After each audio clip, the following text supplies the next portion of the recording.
Memorandum of association. Memorandum of association क्या होता है?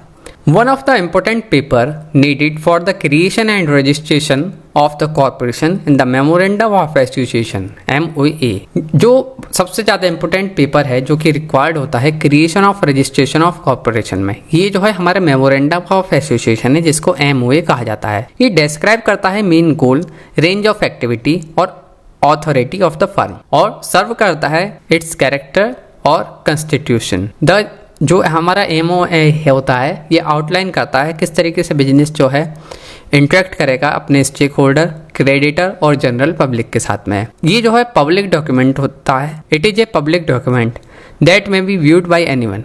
ये किसी के भी द्वारा देखा जा सकता है जो कि इंटरेस्टेड है समझने में, पढ़ने में, अबाउट ज़्यादा जानकारी लेने में कंपनीज के बारे में, उसके क्या गोल हैं, क्या स्कोप।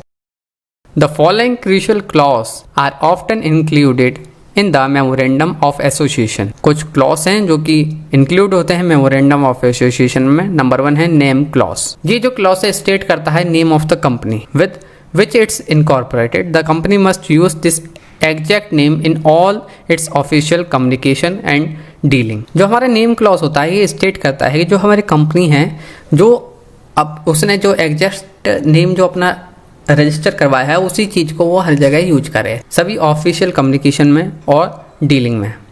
रजिस्टर्ड ऑफिस क्लॉज ये स्पेसिफाई करता है registered office address of the company जो कि सर्व करता है as a official address for communication and legal purpose. किसी भी लीगल पर्पस और ऑफिशियल एड्रेस के लिए रजिस्टर्ड ऑफिस जो है होता है। Objective clause. ऑब्जेक्टिव क्लॉज जो है डिफाइन करता है मेन ऑब्जेक्ट क्या है और एक्टिविटीज जो कि कंपनीज के होते हैं इज ऑथराइज्ड टू परस्यू। कोई भी activity undertaken by the company must follow within the scope and clause. जो भी एक्टिविटी हो कंपनी के द्वारा जो कि उसने अपने स्कोप और क्लॉज में बताया है वो सभी चीज फॉलो होनी चाहिए। Liability clause. The liability clause states the type of liability that the company's member have in the event of the company being wound up. In most modern companies, the liability is limited to the extent of the unpaid share capital and its mem. Capital clause. This clause mentions the authorized share capital of the company which represent the maximum value of share the company is allowed to use. जो हमारा capital clause होता है mention करता है authorise share capital किस चीज़ की companies के जो कि रिप्रेजेंट करता है मैक्सिमम वैल्यू ऑफ शेयर क्या है और कितना कंपनी को अलाउड है इशू करने की। Association clause.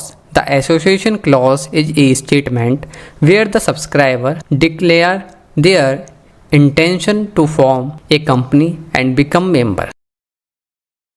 The MOA must be carefully and accurately written because it is crucial document. जो हमारा मेमोरेंडम ऑफ एसोसिएशन है ये केयरफुली और एक्यूरेटली लिखा जाना चाहिए क्योंकि ये बहुत ही ज़्यादा इंपॉर्टेंट है।